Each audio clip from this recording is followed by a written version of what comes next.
amataka bagatugabira 7 ne babeera muno. Kaakati ono Lugobe eno exercise yagizira.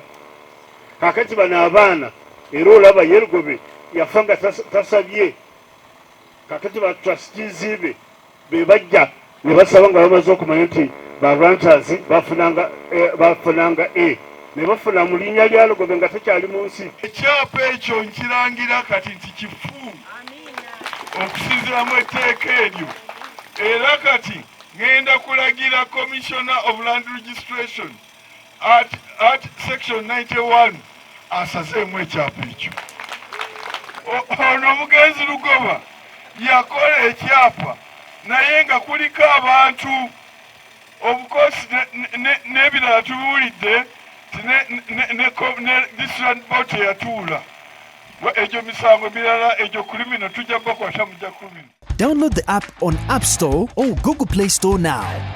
Vision Digital Experience, the future of media.